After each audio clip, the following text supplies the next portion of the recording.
Ridha Allah subhanahu wa ta'ala adalah salah satu dari sifat. Nabi SAW mengatakan, laisa lil mu'min ayyudhilla nafsahu. Mukmin itu jangan sampai menghinakan diri. Sejarah hamba yang Allah sebutkan dalam Al-Quran, di antara tujuan besarnya adalah agar menjadi pelajaran. Assalamualaikum warahmatullahi wabarakatuh. Alhamdulillah nahmaduhu wa nasta'inuhu wa nastaghfiruh wa na'udzu billahi min shururi anfusina wa sayyiati a'malina. May yahdihillahu fala mudhillalah wa may yudlil fala hadiyalah. Asyhadu an la ilaha illallah wahdahu la syarikalah wa asyhadu anna Muhammadan abduhu wa rasuluhu la nabiyya ba'da ma ba'd. Kita lanjutkan bahasan dari adab-adab dalam masjid. Masuki poin ke-23, yaitu berpindah satu tempat ke tempat yang lain dalam mengerjakan sholat sunnah.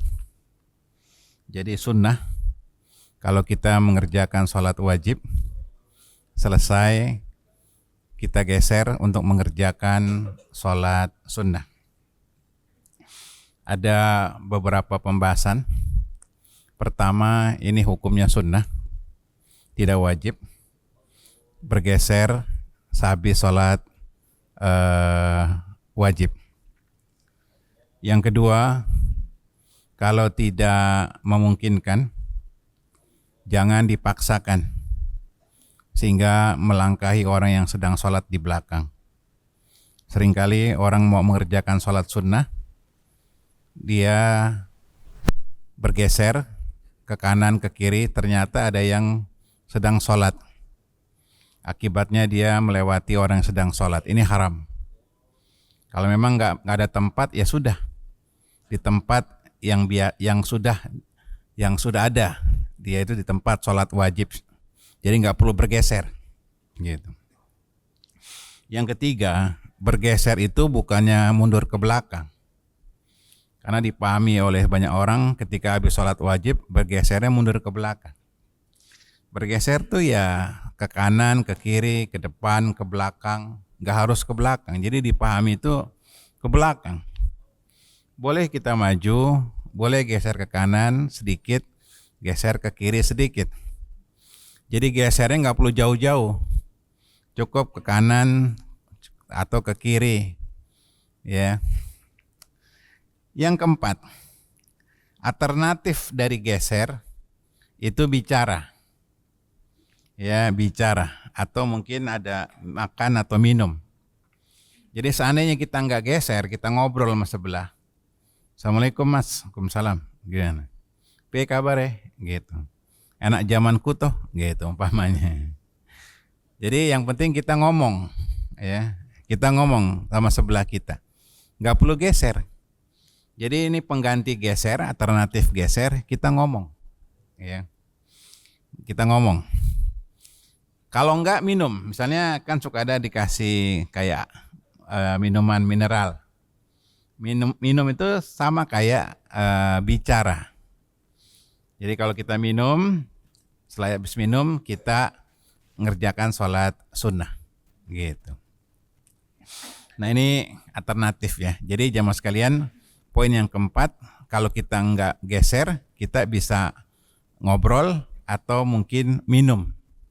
Kalau kita minum itu sebagai pembatas antara yang wajib dengan yang sunnah. Adapun yang sunnah dengan yang sunnah tidak perlu geser. Misalkan habis sholat zuhur, itu sunnahnya ada juga yang 4 rakaat. Ya, sunnah 4 rakaat habis zuhur. Ya, sunnah 4 rakaat. Atau habis Jumat sunnahnya 4 rakaat. Kalau kita mengerjakan 2 rakaat salam, 2 rakaat salam. Nah, ada sebagian orang ngerjain 2 rakaat salam, kemudian dia ngerjakan 2 rakaat lagi geser, nggak perlu. Jadi kalau kita sudah mengerjakan ba'diyah, ba'diyahnya 2 rakaat salam, 2 rakaat salam. Habis 2 rakaat nggak perlu geser lagi. Karena kita sudah bergeser dari yang wajib. Jadi yang dimaksud bergeser itu adanya untuk membiasakan yang wajib dengan yang sunnah. Nah, kita baca dulu hadisnya. Nabi bersabda, idza na'asa ahadukum wa huwa fil masjid falyatahawwal. Apabila seorang di antara kalian dalam kondisi di masjid dan ngantuk, hendaknya dia bergeser min majlisi, dari tempat semula. Zalika ila ghairi, kepada tempat yang lain. Nah, geser-menggeser di hadis ini termasuk kalau kita ngantuk. Ya, kalau ngaji ya nggak masalah ya Kak. Ustadznya bisa nego ya kan, gitu. Ya, tapi kalau Jumatan jangan. Di antara obat ngantuk kata Nabi geser. Obat ngantuk geser, Bapak-bapak, ya, kawan-kawan. Ini kalau kita ngantuk, sedangkan mendengarkan khutbah Jumat wajib. Kalau pengajian nggak masalah. Ini namanya orang kerja ya kan, di belakang geletakan tuh, kondusif gitu. Ya. Tapi kalau kita mau ngilangkan ngantuk, tuh diantara resepnya adalah geser. Nah di sini jadi pelajaran bahwa geser menggeser ternyata tidak hanya habis sholat. Tidak habis sholat seperti kita duduk nih dalam kondisi mendengarkan khutbah Jumat, juga disunahkan geser. Ya, geser atau ta'lim. Bahkan ada seorang ustadz ketika mengadakan daurah, ceramah panjang, ya, habis dari jam 8, 9 sampai asar daurah. Ya, sampai zuhur masih kuat jamaah tuh. Habis zuhur makan siang terusin jam 2 udah merem-merem tuh jamaah, ya kan? Nah, kemudian ustadznya bilang, "Tolong bangun." Gitu. Semuanya bangun. Jadi semua yang hadir di masjid itu lagi mendengarkan ceramah, bangun dulu, bangun. Bangun, berdiri. Habis berdiri pindah tempat. Gitu, pindah tempat. Tujuannya apa? Untuk menghilangkan ngantuk. Jadi kalau teman-teman juga kalau ada rapat nih, rapat kerja seharian dari pagi sampai pulang kantor, jam-jam 2 tuh jam-jam rawan. Ya, atau jam sebelum zuhur. Kayak jam 11. Orang dari pagi kan di ruangan AC hanya mencatat, kan ngantuk juga. Nah, di antara resep dari Nabi SAW geser. Pindah kursi, gitu. Pindah kursi. Ini obat ngantuk. Cuman bedanya kalau di ruang-ruang meeting itu kan ada kopi ya kan, ada kopi, ada snack. Tapi kalau seandainya nggak ada apa-apa, obat ngantuk itu geser. Demikian juga di pesantren. Seorang guru ketika melihat murid-muridnya sudah lelah, untuk menghilangkan ngantuk itu geser. Nah ini hadisnya bagus sekali. Hendaknya dia geser tempat duduknya untuk menghilangkan rasa ngantuk. Kemudian hadis berikutnya, Nabi ada kalimat hari Jumat, idza na'asa ahadukum yaumal jum'ah falyatahawwal an majlisi. Di sini ada tambahan pada hari Jumat. Jadi kalau hari Jumat ngantuk, dia geser. Karena apa? Dulu orang itu menanti Jumat itu dari pagi, dari waktu duha. Kalau kita udah datangnya pas azan ngantuk, terlaluan gitu. Kalau dulu orang ngantuk wajar kan dari pagi dia waktu itu. Kalau kita jam 8 udah datang ke masjid, berzikir, berdoa. Pas menjelang waktu Jumat kadang ngantuk. Kalau kita emang keterlaluan. Datang aja pas azan. Habis azan dia duduk langsung ngantuk.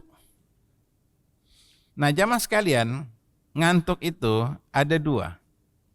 Ada ngantuk yang membatalkan wudu, ada ngantuk yang tidak membatalkan wudu. Kalau ngantuknya kita kelelap, udah nggak sadar, biasanya ditandai dengan suara dengkur. Gitu. Itu batal wudunya. Batal.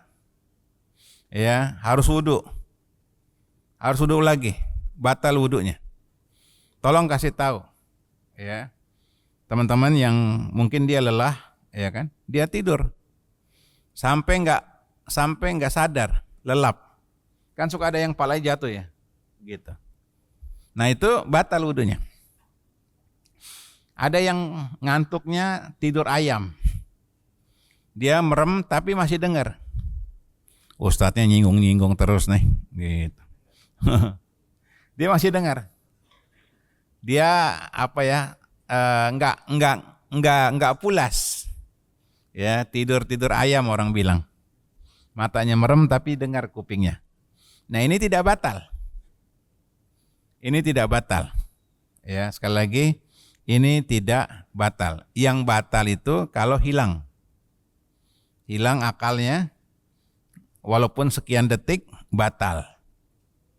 Walaupun sekian detik batal. Hati-hati nih, teman-teman yang ngantuk, biasanya ya lelah atau karena penyakit.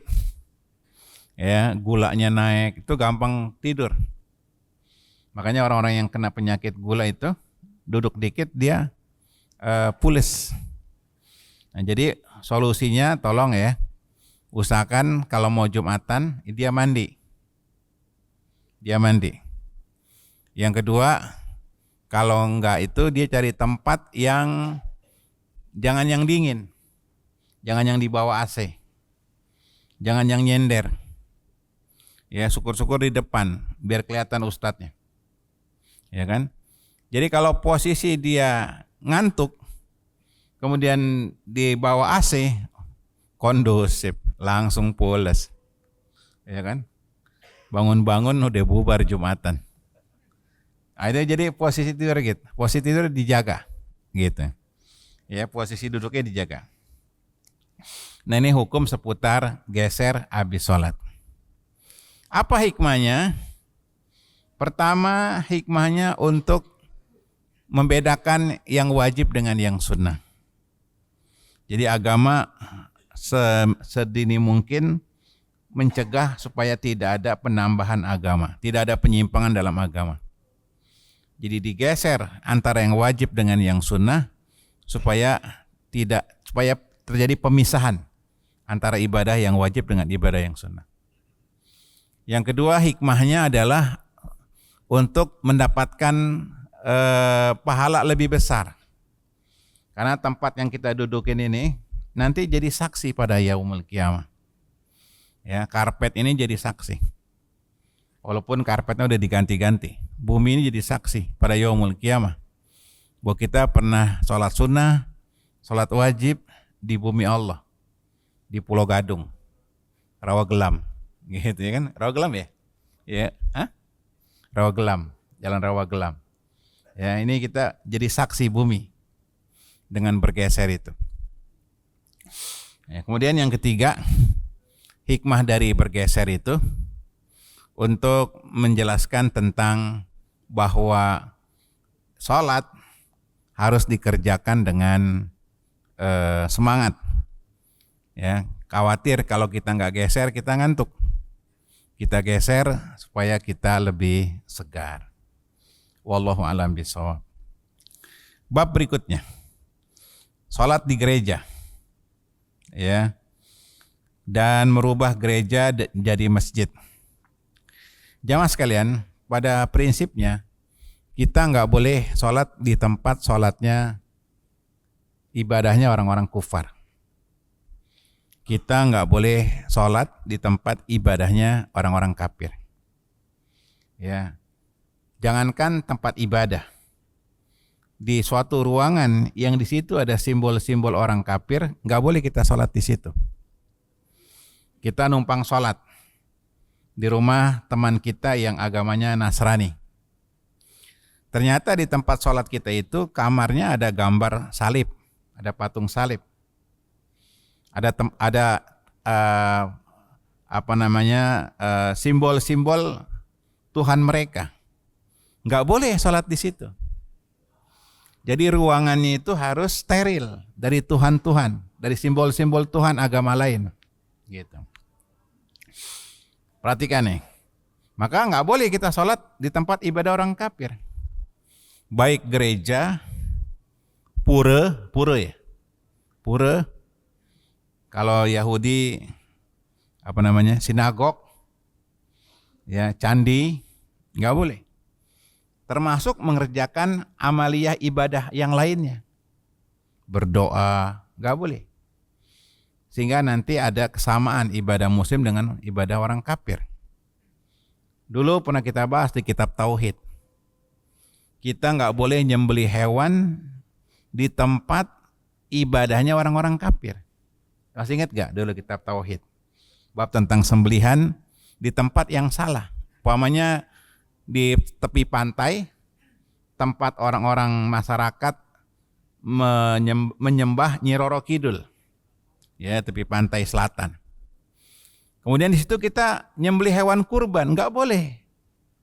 Nanti akan ada anggapan adanya kesamaan antara ibadah orang muslim dengan ibadah orang kafir. Nggak boleh. Namun kalau tempat ibadah mereka sudah dialih fungsikan, disebutkan di sini, gereja jadi masjid, udah dihilangkan simbol-simbol orang kafirnya, boleh. Seperti Muhammadiyah terakhir beli masjid di mana? Ada yang ingat gak? Jerman apa ya?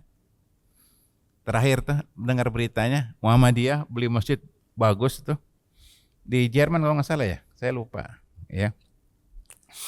Udah dirubah boleh, kalau dirubah boleh. Ya, kayak di tempat saya di Kemang Pratama, Bekasi, ada masjid ya. Tadinya gereja.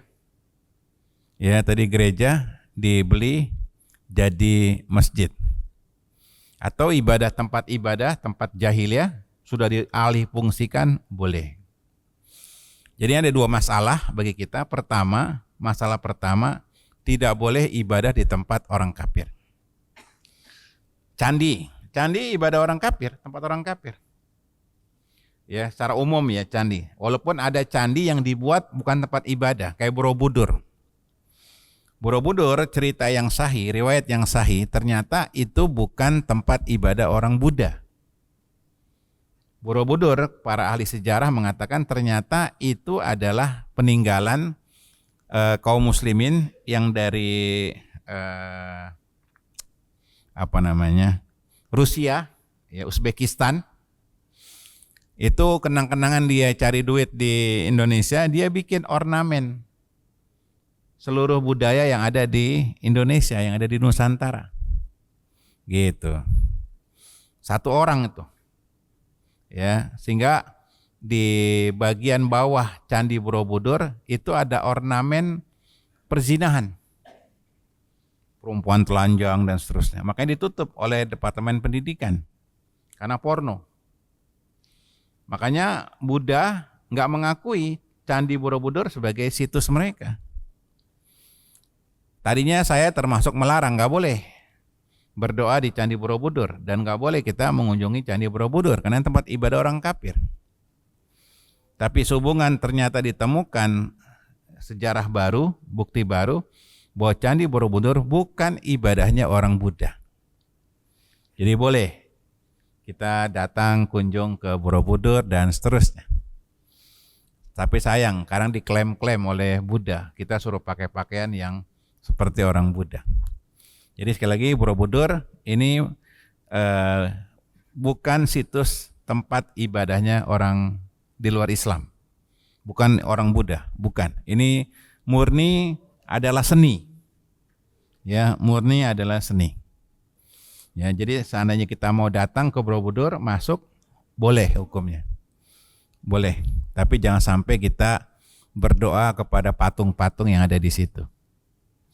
Nah, ini contoh. Jadi ibadah di tempat orang musyrikin ibadah di situ, misalnya di kawasan ini ada sumur tua. Yang sumur tua itu tempat orang-orang zaman dulu itu buang sesajen. Nah, kita nggak boleh ibadah di situ, baca Quran di situ, berdoa di situ, sholat di situ. Khawatir nanti ada kesamaan ibadah kita dengan mereka. Itu dia. Itu nggak boleh. Jadi ini hukum pertama yang bahasan kita. Bahasan kita yang kedua, merubah alih fungsi tempat ibadah orang musyrik atau bukan orang musyrik atau tempat-tempat maksiat jadi ketatan. Boleh. Boleh. Selama itu halal. Yang nggak boleh kalau tanahnya nyolong. Tanah orang, gosop. Nggak boleh. Tapi kalau alih fungsinya boleh. Kayak di JIC, atau JIC gak? Koja, Priuk, ya, itu tempat maksiat tuh, iya gak? Tempat maksiat mana orang Priuk? Ada orang Priuk gak? Dulunya namanya apa? Dulunya? Tuh, tahu, ya kan? Keramat Tunggak, tempat pelacuran. Orang sono bilang namanya Keramat Asoy. 2.000 pelacurnya. Itu besar, Pak.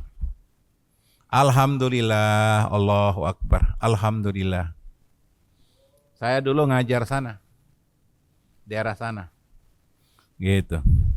Tukang ojek tuh pada ngaji sama saya. Sehingga tukang ojek tuh nggak mau nganterin tamu kalau arahnya ke Keramat Tunggak. Alhamdulillah. Pak, ojek Pak. Keramat. Gitu, nggak mau dia, yang udah ngaji, nggak apa, yang lain aja, gitu. Nggak mau nganter. Kadang pelacurnya minta diantar, bang ojek, bayarnya di kamar ya, gitu. Fitnah memang, fitnah, Keramat Tunggak itu. Kemudian dirubah pada masa siapa? Sutioso ya? Sutioso kalau nggak salah. Nah, tadinya areal maksiat itu ya, germoknya 600. Jablainya 2000. Iya, saya pernah masuk, penasaran saya kayak apa sih? Tapi jangan diikutin ya. Oh gitu. Pelacuran Allah. Ini pentingnya power orang-orang soleh yang punya kekuatan dirubah jadi masjid. Cuman memang sayang itu masjid terlalu apa ya? Orang ke dalamnya jauh, jadi yang sholat sepi, ya sama kayak Istiqlal. Istiqlal orang ke masjid, orang situnya malas ke masjid jauh. Tapi ya mudah-mudahan ke depan Allah kasih semangat orang ke masjid. Itu jadi masjid, boleh. Boleh. Kalau ada satu tempat yang tadi tempat kemusyrikan, tempat kejahatan sudah alih fungsi, halal, boleh dalam konsep syar'i. Selama tanahnya halal, tanahnya bukan nyolong, ya tanahnya nyolong. Kalau tanahnya nyolong tetap nggak boleh, haram. Yang penting kondisi tanahnya halal. Walaupun sebelumnya tempat itu tempat yang keliru, tempat yang salah, tempat yang menyembah. Nah sekarang jamaah sekalian mulai banyak alih fungsi. Berapa tempat ibadah orang-orang kafir berubah jadi masjid. Ya, ini banyak sekali di Eropa, di sebagian wilayah di Bekasi, ya, Cut Mutia tuh. Cut Mutia, saya juga pernah ngajar setahun di Cut Mutia. Itu tadinya gereja, tinggalan Belanda itu. Saya Cikini Pak ya, tahu ya. Itu berubah jadi masjid, boleh. Ini gambaran jamaah sekalian, perhatikan. Kekalahan orang-orang kafir secara ideologi terhadap Islam. Ya, di negeri mereka sendiri. Di negeri mereka sendiri. Kalau di negeri Islam wajar. Ini di negeri mereka sendiri, mereka jual gereja itu. Ya, agama yang paling bertahan agama Nasrani. Itu pun hanya formalitas. Dunia hari ini Bapak harus tahu, bisa dicek di internet ya. Dunia hari ini nggak punya agama. Orang-orang yang KTP-nya Nasrani, Kristen, itu hanya formalitas saja. Agama nggak dijalanin. Gereja-gereja ngeluh. Kenapa? Karena yang hadir ke gereja itu hanya orang-orang sepuh. Generasi muda nggak tertarik sama agama. Jadi dunia hari ini masyarakat dunia nggak tertarik sama agama kecuali Islam. Kecuali Islam. Makanya Islam makin akhir zaman makin punya daya pikat. Lihat aplikasi agama yang paling banyak di-download manusia. Yang paling banyak di-download manusia, Android ya, itu aplikasi agama. Standar kita ada aplikasi Quran ya kan, di handphone. Aplikasi Quran. Gitu. Aplikasi hadis dan banyak aplikasi-aplikasi. Itu jutaan aplikasi sekarang. Agama terbanyak. Dan tidak ada agama yang terbanyak kecuali Islam. Aplikasi di Android itu.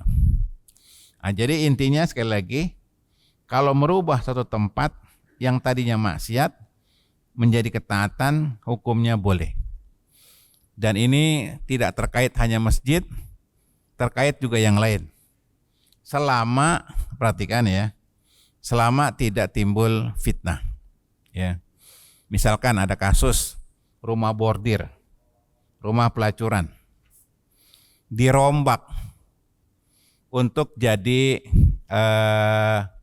pesantren umpamanya. Nah, boleh saja, selama tidak timbul fitnah. Maksudnya apa? Kalau di situ masih ada pelacuran, jangan, nanti rusak. Kalijodo umpamanya, Kalijodo itu diusir, digusur oleh Pemda, tapi pelacurnya masih banyak, gitu. Di situ. Itu hati-hati. Nanti akhirnya kecampur, yang taat dengan maksiat kecampur. Ya, kalau mau bersih-bersih. Kesian teman-teman yang belajar di pondok yang dulunya tempat pelacuran. Jadi rusak. Nah, jadi tapi intinya kalau ada kasus tempat maksiat dialihfungsikan buat yang baik, ini hukumnya boleh. Ya, wallahu alam bisawab.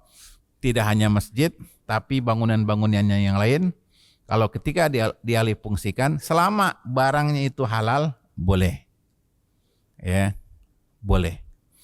Selama barangnya halal. Misalnya mobil, dulunya mobilnya buat maksiat, kemudian dialihfungsikan, diwakafkan buat masjid, buat kebaikan. Boleh, selama mobilnya itu mobil halal, bukan boleh nyolong. Tapi kalau mobilnya boleh nyolong, tetap walaupun alih fungsi tetap haram. Ya, mudah-mudahan ke depan kejayaan Islam makin bertambah dan tempat-tempat ibadah orang-orang kufar itu dijual. Memang sedikit, Pak. Tempat saya tuh ada Buddha pura. Saya lihat nggak banyak yang datang ke pura tuh nggak banyak. Dan mereka juga hanya momen-momen tertentu saja, hari raya mereka. Beda dengan Islam. Minimal Islam itu datang ke masjid itu seminggu sekali, Jumatan. Jumatan masih banyak, masih bersyukurlah. Ya, kita nggak bisa menghayal subuh kayak Jumatan, masih lama perjuangan. Tapi Jumatan orang masih hidup, masih banyak orang hadir Jumatan. Ya, mudah-mudahan sekali lagi kita doa kepada Allah semoga Islam tetap jaya sampai akhir hayat kita. Wallahu a'lam bishawab. Subhanakallahumma bihamdika asyhadu an la ilaha illa anta astaghfiruka wa atubu ilaik. Assalamualaikum warahmatullahi wabarakatuh.